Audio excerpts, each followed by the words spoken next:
오늘 우리에게 주신 하나님의 말씀 구약성경 이사야 40장 27절에서 31절입니다. 구약성경 1015쪽에 있습니다. 이사야 40장 27절부터 31절 말씀 한 절씩 교독하시겠습니다. 야곱아 어찌하여 내가 말하며 이스라엘아 내가 이르기를 내 길은 여호와께 숨겨졌으며 내 송사는 내 하나님에게서 벗어난다 하느냐.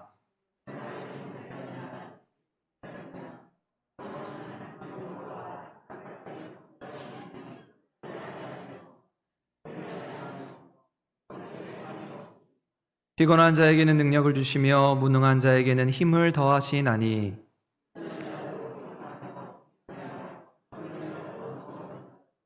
함께 읽겠습니다. 오직 여호와를 앙망하는 자는 새 힘을 얻으리니 독수리가 날개치며 올라감 같을 것이요 다른 박질하여도 곤비하지 아니하겠고 걸어가도 피곤하지 아니하리로다. 아멘. 우리 더운 날씨가 이제 시작되고 있습니다. 우리 또 내일부터 장마가 시작된다고 하는데 이 더운 날씨 중에 하나님 지키시는 은혜와 평강이 우리 성도들과 함께 할 수 있기를 간절히 소망합니다. 오늘 여호와를 앙망하는 자라는 제목으로 이사야의 말씀으로 은혜를 나누고자 합니다. 요즘 많은 사람들이 살아가기가 참 각박한 세상이 되었다고 이야기합니다. 그러면서 그러한 것들을 보여주는 신문 기사의 내용을 읽은 적이 있었는데요. 한 아이스크림 가게에서 중년 남성이 찾아와서 컵으로 된 아이스크림을 하나 주문을 했습니다. 이제 컵에 아이스크림을 담아서 이제 떠먹는 아이스크림을 주문했습니다. 그리고 주문한 것을 받았는데 그 아이스크림 가게의 특징은 그 컵 아이스크림 위에 이제 앵두와 같은 과일을 이렇게 하나 올려주는 것이 특징이었습니다. 근데 이 중년 남성이 이 아이스크림을 받아들다가 그만 그 앵두 과일을 이렇게 떨어뜨린 것이지요. 그러면 보통 땅에 떨어졌으니까 에이 하고 버릴만 한데 그 중년 남성은 그 떨어진 과일을 어떻게 해서든 주워다가 다시 정성스럽게 그 아이스크림 위에 올려놓는 것입니다. 그런 모습을 보고 가게 사장님이 요즘 경제가 어렵다고 하더니 이 작은 것 하나도 버리지 않는구나 라고 하면서 그 남성을 안쓰럽게 여기면서 하나님 제가 다시 새 거로 드릴 테니까 그거 버리시지요 라고 그렇게 이야기했더니 그 남성이 극구 사양을 하면서 이렇게 대답을 했다고 합니다. 괜찮습니다. 이 아이스크림은 우리 아내가 먹을 것입니다. 그렇게 대답을 했다는 것이죠. 여러분, 어느 날 남편이 갑자기 잘해주면 갑자기 아이스크림 사들고 오면 의심을 해보시기 바랍니다. 여러분, 혹시 우리도 이렇게 각박하게 살아가고 있는 것은 아닌가? 이 시간 하나님 앞에 진실되게 우리의 마음을 터놓고 하나님께 나아가는 시간 되기를 소망합니다. 비록 제가 웃는 이야기로 이야기했지만 요즘 많은 사람들이 힘들어하고 있는 것이 사실입니다. 그래서 예전에 개봉을 했던 그 국제시장이라는 영화를 잘 아시지요? 국제시장 영화를 보면 그 영화의 주인공이었던 황정민 씨가 이제 그 영화의 마지막 장면에 자기 방에 홀로 들어가서 그 아버지의 영정사진 앞에서 했던 그 마지막 대사가 참 인상 깊습니다. 그 대사의 내용이 이렇지요. 아버지, 내 약속 잘 지켰지에? 이만하면 잘 살았지에? 근데 내 진짜 힘들었거든요. 충청도 사람이 부산 사투리 하려니까 잘 안 되는데요. 부산 사투리로 그렇게 내 진짜 힘들었거든요 라고 하면서 그렇게 자신의 삶을 회고하는 장면이 나옵니다. 그러면서 그 대사 한마디에 우리 한국인의 그런 모든 정서와 삶이 그대로 담겨져 있었던 것이지요. 오늘날 치열한 경쟁 속에서 살아가야 하는 현대인들, 특별히 그 기성세대들, 그 지나온 많은 역경의 순간들을 견디면서 오늘 여기까지 살아왔던 그 어른 세대들의 모습을 잘 대변해주는 모습이라고 생각합니다. 여러분, 이처럼 많은 사람들에게 요즘 좀 살만하십니까? 잘 살고 계십니까? 라고 이야기하면 솔직히 참 많이 힘이 듭니다. 어렵습니다. 이렇게 대답하는 모습을 보게 됩니다. 살기는 예전보다 훨씬 편리해지고 훨씬 더 좋아졌겠지만 우리가 심리적으로, 무언가 정서적으로, 마음적으로 정말 각박하고 자꾸만 피로하고 무언가 소진되어 같은 느낌을 받는다고 이야기합니다. 이처럼 우리가 살아가면서 이 마음의 에너지가 이제 방전이 된 상태를, 우리 휴대폰의 배터리가 이렇게 방전이 되는 것처럼 우리 마음의 상태가 방전이 된 상태를 영어로 번아웃 신드롬이다, 그렇게 이야기합니다. 우리 마음의 에너지가, 우리 뇌의 에너지가 다 타버려서 번아웃, 완전히 다 타버렸다는 것이지요. 그래서 우리말로는 소진증후군이다, 그렇게 부르게 됩니다. 그래서 서울대 정신건강학과 교수인 윤대현 교수님은 이러한 소진증후군의 증상을 3가지로 소개합니다. 첫 번째는 의욕이 떨어진다는 것이죠. 우리가 더운 날씨에 그렇지 않습니까? 자꾸만 하는 게 귀찮고 무언가 이렇게 무기력해지고 뭔가 사람이 목표를 향해 나아가야 하는데 모든 것이 다 귀찮은 상태를 소진증후군이라고 이야기합니다. 그러면서 두 번째, 성취감도 떨어진다는 것이지요. 우리가 무언가를 목표로 하고 이루면 기쁘다, 좋다 하는 마음이 있어야 하는데 그런 성취감이 떨어진다는 것입니다. 그러면서 세 번째 내용이 참 중요한데요. 공감 능력이 현저히 떨어진다라고 하는 것입니다. 여러분, 우리가 공감이라고 하면 다른 사람을 위로하고 다른 사람의 마음을 알아주고 또 다른 사람에게 힘을 주는 것을 공감이라고 생각할 때가 있습니다. 그런데 공감은 서로 주고받는 마음이지요. 내가 남에게 위로를 주기도 하지만 다른 사람으로부터 위로를 받을 수 있는 능력, 그것을 공감이라고 하는 것입니다. 그러니까 우리가 너무 힘들고 지친 상태가 되면 누군가 따뜻한 사람으로부터 에너지를 공급받아야 하는데 주는 것은 둘째치고 내 마음이 너무 각박하게 닫혀 있어서 무언가 받는 것도 잘 안 되는 그런 상태를 일컬어서 소진증후군이다 부르게 됩니다. 그러니까 우리가 누군가에게 무언가를 주려 하기 전에 내가 지금 그렇게 사랑을 받고 있는 존재인가, 내가 은혜를 받고 있는 존재인가를 깨닫는 것이 중요합니다. 우리 마음과 내가 완전히 방전되고 소진된 상태에서는 다른 사람을 위로할 수 없다라고 하는 것이지요. 실제로 우리 이제 뇌가 작동하는 시스템이 2가지로 구성되어 있다고 합니다. 하나는 스트레스 시스템이고 또 다른 하나는 충전 시스템입니다. 이 스트레스 시스템이라고 하는 것은 나보고 자꾸 열심히 살아가라고 채찍질하는 것이죠. 그래서 우리 뇌 안에서 조금 더 일을 하면 잘 해보려고, 조금 더 열심히 해보려고 나를 부추기는, 채찍질하는 그런 모습입니다. 그래서 조금 더 열심히 해야지, 조금 더 돈 벌어야지, 조금 더 달려가야지, 그렇게 자꾸만 나를 재촉하게 되는 것이지요. 근데 우리 뇌 안에 그런 시스템뿐만 아니라 충전 시스템이라는 것이 있어서 내가 힘들고 지치고 무언가 소진되면 자꾸만 뇌 안에서 이제 조금 쉬어, 조금 더 회복해야 돼, 잘하고 있어, 나를 응원해주는 그런 시스템이 작동한다는 것입니다. 여기에서 중요한 것은 우리의 마음과 뇌를 어떻게 쓰느냐도 중요하지만 우리의 마음과 뇌가 지치고 방전이 되었을 때 그것을 어떻게 충전하느냐, 어떻게 회복하느냐가 중요하다는 것이지요.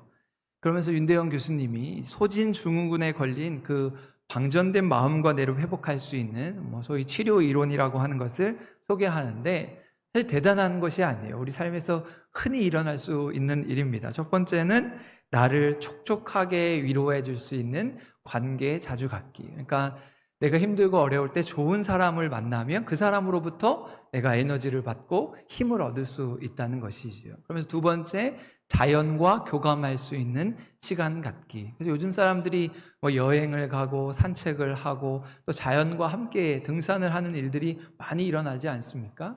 근데 그것이 그만큼 지쳐 있다는 것이죠. 그러니까 자연을 통해 에너지를 받고자 하는 모습임을 보게 됩니다. 그리고 세 번째, 좋은 문화 콘텐츠 만나기. 그래서 영화도 보고 뮤지컬 보고 또 좋은 음악을 들으면서 또 내 삶이 그렇게 충전되고 회복될 수 있다는 것입니다.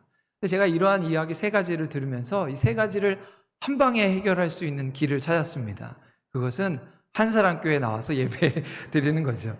우리 교회 나오면 좋은 사람 만날 수 있죠. 또 우리 100만 불짜리 백봉공원이 있지 않습니까? 자연이 있죠. 또 우리가 찬양하고 기도하고 말씀 듣는 문화 콘텐츠를 만날 수 있습니다. 그러니까 우리가 하나님을 예배하면서 우리 지치고 방전된 그 마음들, 그래서 충전되고 힐링되어서 그 하나님과 연결되는 새롭게 충전되는 시간이 될 수 있기를 간절히 소망합니다. 그래서 내가 위로받는 것뿐만 아니라 이제는 다른 사람을 위로하는 자리에서 힘을 주고 위로하는 하나님의 사람으로 세움받게 되는 것이지요. 그럼 이처럼 우리가 살아가고 있는 처절한 삶의 현장에서 때로는 지치고 힘이 들 때 아까 이야기한 대로 소진 증후군에 걸렸을 때 우린 누군가에게 좀 위로받고 좀 새 힘을 얻으면 좋겠다, 그런 마음이 우리 모두에게 있습니다. 그렇다면 여러분은 어떻게 누구에게 위로를 받고 있습니까? 힘이 들 때 어떤 위로를 기대하고 있습니까? 이 시간 들려주시는 말씀과 주시는 말씀 속에서 우리 함께 위로받고 충전되는 시간이 될 수 있기를 간절히 소망합니다. 그런 의미에서 오늘 우리가 함께 이사야 40장의 말씀을 본문으로 읽었는데요, 오늘 말씀은 이사야 전체의 말씀에서 아주 중요한 말씀입니다. 이사야서를 크게 두 부분으로 나눌 때 그 분수령이 되는 것이 바로 이사야 40장의 말씀이기 때문이지요. 제가 우리 수요예배 성경 공부 시간에도 우리 이사야를 공부하면서 말씀을 드렸는데, 우리 성경 전체가 66권이고 구약 성경이 39권, 신약이 27권 이렇게 구성되어 있는데, 참 신기하게도 우리 이사야 말씀이 66장으로 되어 있고, 이사야를 둘로 나눌 때 1장부터 39장, 또 40장부터 66장, 우리 마치 구약과 신약의 말씀인 것처럼 이사야를 딱 잘라서 둘로 나눌 수 있습니다. 그러면서 앞부분 1장부터 39장의 말씀은 주로 심판과 책망의 말씀입니다. 범죄하고 있는 이스라엘 백성들을 향하여 너희 범죄하면 하나님이 심판하실 것이다, 하나님이 책망하실 것이다, 그 하나님의 진노가 쏟아지는 말씀들이 가득합니다.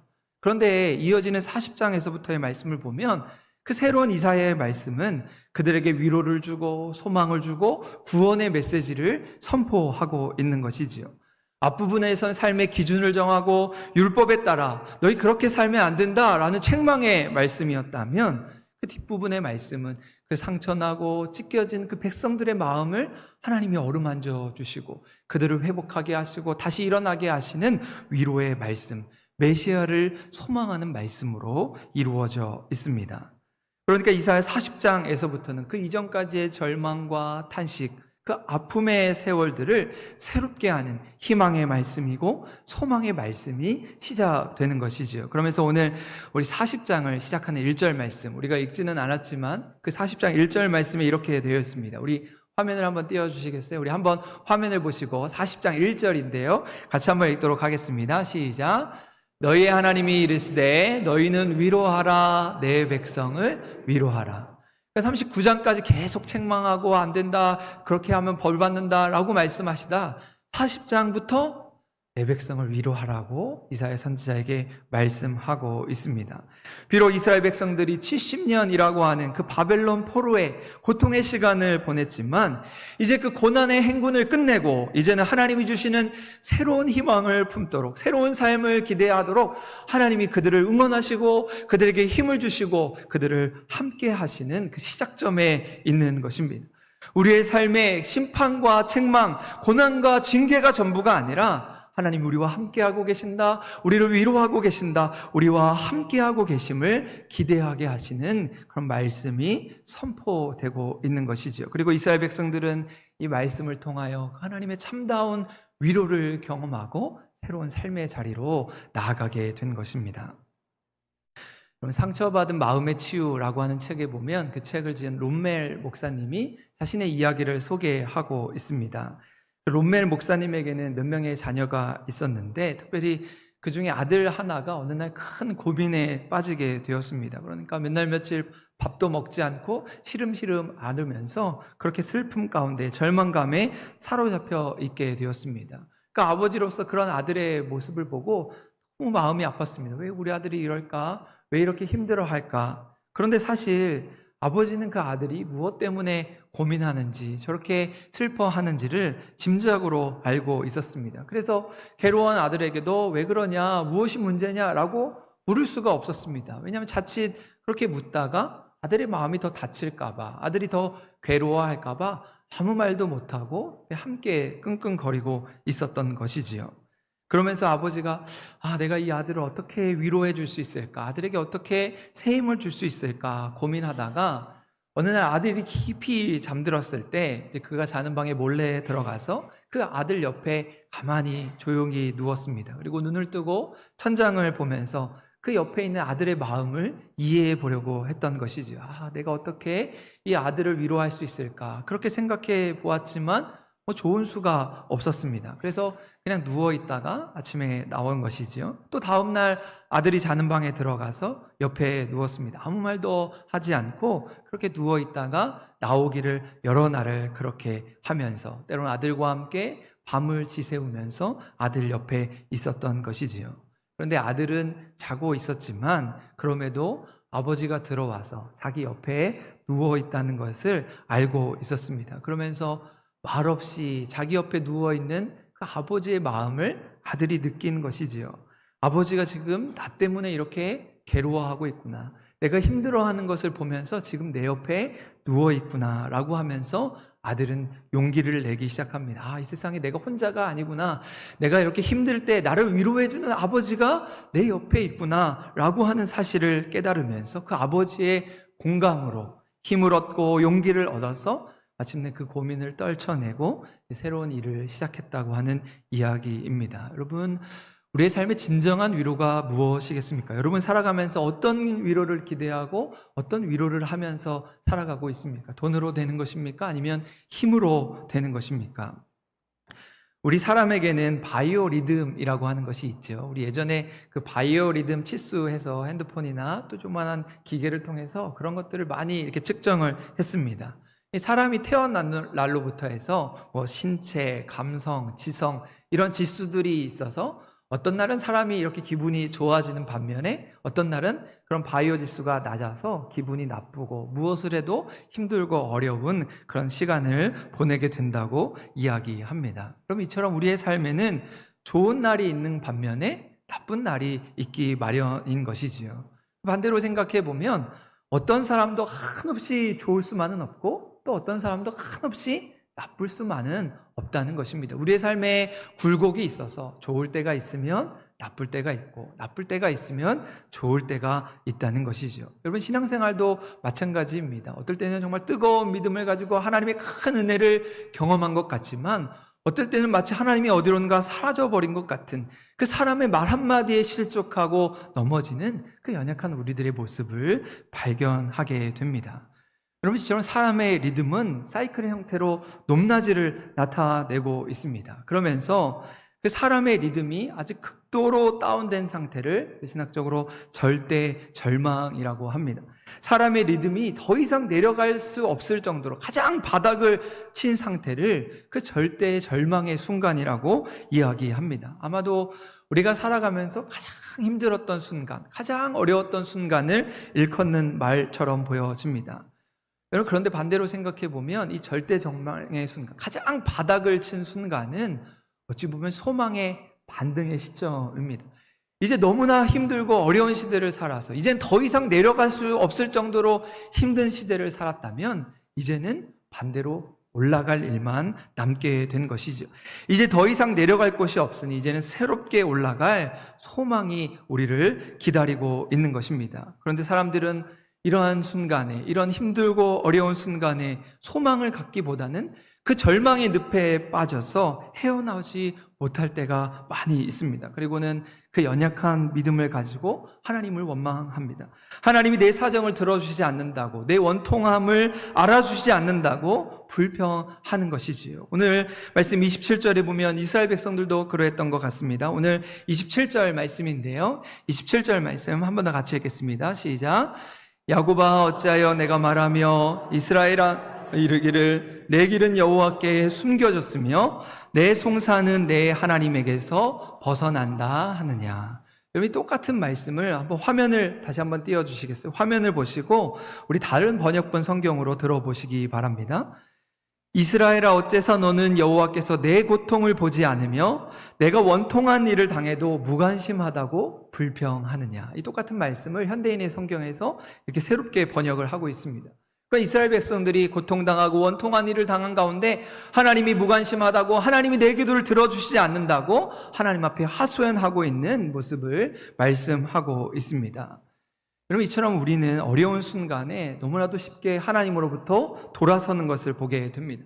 내 믿음이 연약해졌을 때 하나님은 나에게 무관심한 분이라고 그렇게 고백하는 것이지요. 하나님이 내 기도에 응답하시지 않는다고 불평하는 모습을 보게 됩니다. 그런데 그 뒤에 이어지는 본문 말씀은 우리에게 아주 중요한 사실을 전해주고 있습니다. 28절, 29절 말씀인데요. 이 두 절 말씀도 한 번 더 같이 읽겠습니다. 시작. 너는 알지 못하였느냐? 듣지 못하였느냐? 영원하신 하나님 여호와 땅끝까지 창조하신 이는 피곤하지 않으시며 곤비하지 않으시며 명철이 아니 없으시며 피곤한 자에게는 능력을 주시며 무능한 자에게는 힘을 더하시나니.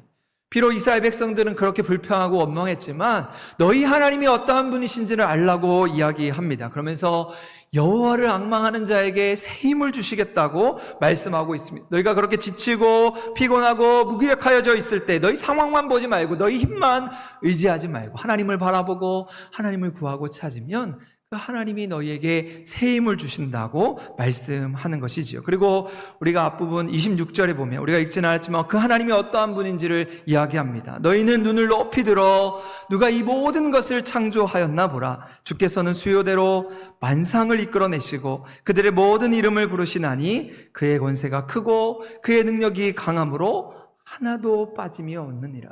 온 우주 만물을 창조하신 그 하나님, 그 힘과 능력이 위대하신 그 하나님께서 모든 것 하나 빠짐이 없이 우리의 삶을 인도하신다는 것이죠. 아무리 젊은 사람이라도 피곤해하고 지치고 아무리 힘센 사람이라도 넘어지기 마련인데 산과 같이 언제나 서 계시는 그 하나님께서 우리의 힘의 에너지가 되시고 힘의 근원이 되셔서 우리에게 새 힘을 주시고 능력을 주신다고 말씀하고 있습니다. 그리고 그 말씀은, 오늘 우리에게 주신 말씀은 우리가 어떤 마음으로 어떤 믿음으로 그 하나님을 바라보고 있는가 질문하고 있는 것이지요.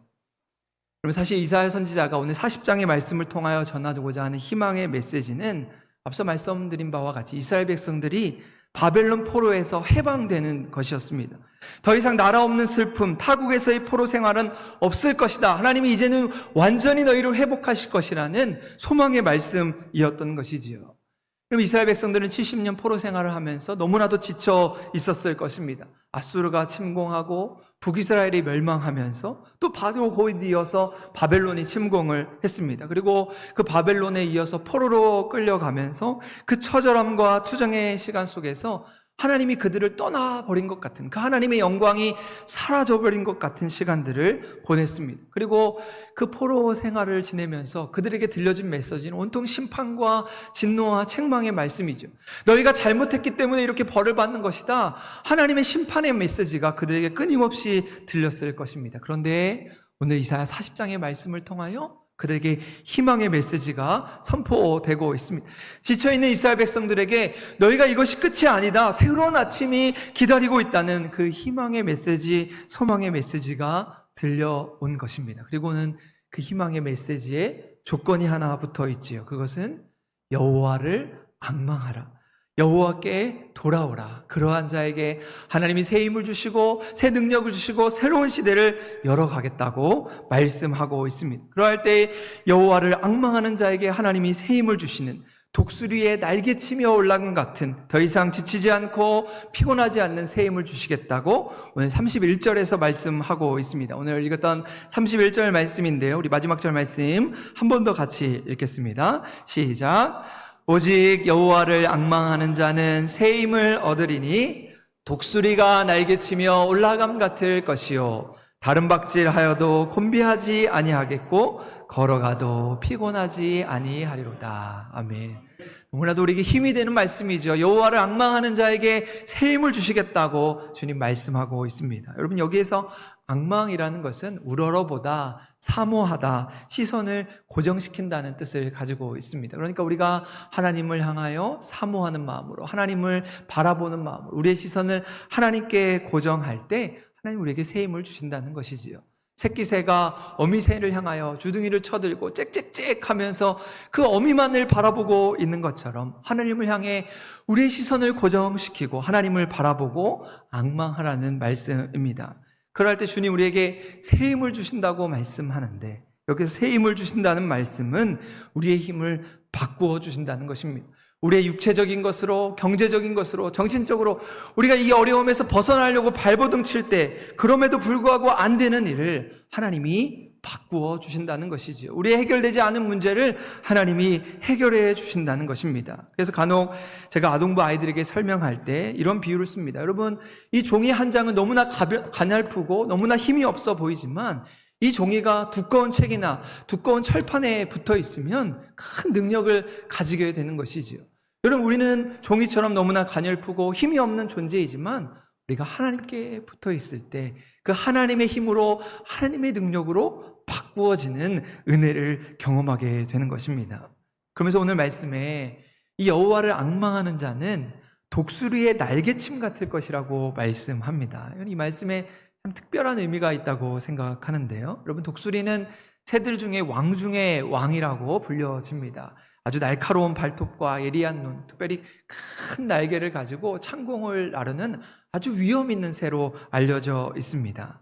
그래서 그 어떤 새도 이 독수리를 쉽게 공격할 수가 없는데요. 여러분, 그런데 이렇게 기세 높은, 이렇게 위험 있는 독수리라도 항상 좋을 수만은 없지 않겠습니까? 때로는 독수리도 지치고 힘이 들면 그 지친 모습을 가지고 이제 낮은 하늘을 이렇게 날고 있으면 기가 막히게 그 참새들이 그것을 알고 작은 새들이 찾아와서 겁도 없이 독수리를 공격하는 것이죠. 이때다 싶어서 수많은 새들이 달려들어서 이 독수리를 향해 공격하면 독수리가 너무 힘들고 너무 지쳐 있어서 아무 저항도 하지 못하고 있다가 마지막으로 온 힘을 다해서 큰 날갯짓을 하면서 저 하늘에 떠 있는 태양을 바라보면서 날갯짓으로 저 창공을 향해 날아오르게 됩니다. 그러면 그 옆에 있던 작은 참새와 같은 새들이 그 날갯짓에 떨궈지면서 이 독수리의 날개치며 올라감을 따라오지 못하고 모두 흩어지게 된다고 하는 것이지요. 그리고 오늘 말씀에 여호와를 앙망한다라는 뜻이 무엇이겠습니까? 때론 우리의 삶을 살아가면서 모든 것을 소진한 채로 삶이 무기력해질 때, 작은 참새들이 와서 독수리를 공격하는 것처럼 사탄이 우리에게 찾아와서 우리를 쪼고 우리를 넘어지게 할 때 독수리의 날개치며 올라감 같이 저 높이 계신 하나님을 향하여 우리의 날갯짓으로 하나님을 향해 날아오르는 것, 그것이 바로 하나님을 앙망한다는 것입니다.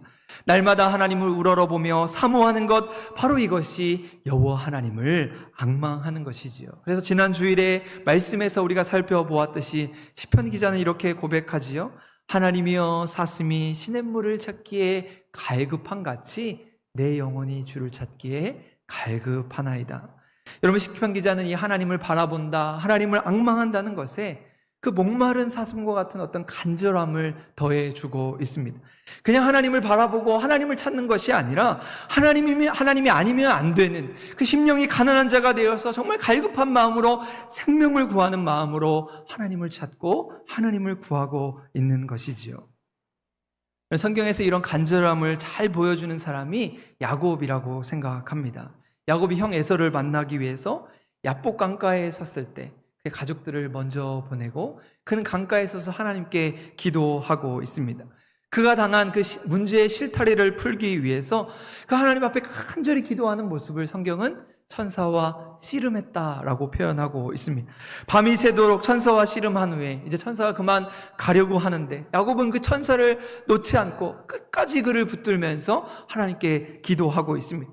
그래서 그 천사가 야곱의 환도뼈를 부러뜨렸는데도 야곱은 포기하지 않고 그 천사를 붙들면서 기도합니다. 당신이 오늘 나를 축복하지 않으시면 가게 하지 않겠습니다. 나는 이 기도를 붙일 수 없습니다. 나를 축복하여 주옵소서 간절한 마음으로 기도하고 있습니다. 여러분, 그렇게 야곱은 그의 삶에 간절함을 가지고 하나님을 찾았던 사람입니다. 그리고 평생 그 하나님을 앙망하고 하나님을 바라보며 의지하며 살았던 것이지요. 여러분, 하나님께서는 그 하나님을 사랑하는 자, 하나님을 사모하고 하나님을 앙망하는 자에게 사랑과 위로를 베푸십니다.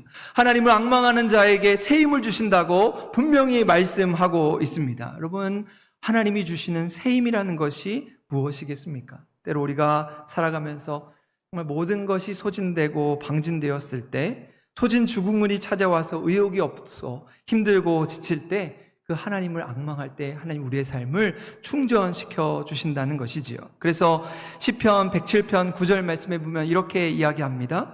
그가 사모하는 영혼에게 만족을 주시며 줄인 영혼에게 좋은 것으로 채워주심이로다. 하나님이 우리에게 찾아오셔서 우리의 부족한 것, 우리의 메마른 심령을 주님의 좋은 것으로 채워주신다고 말씀하고 있습니다.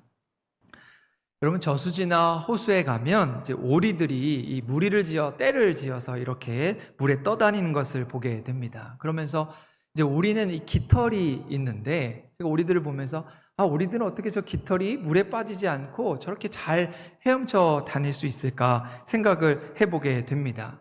우리가 볼 때는 그냥 오리가 한가롭게 그냥 물 위에 떠 있는 것 같지만, 사실 그 물 밑에서 오리발이 쉴 틈 없이 이제 헤엄을 치면서 이제 그 물을 헤엄치면서 그 물 위에 떠 있게 되는 것이지요. 우리가 흔히 오리발 하는데, 그 오리발에 달려 있는 그 갈퀴를 통해서 쉽게 물에서 헤엄을 칠 수 있게 됩니다.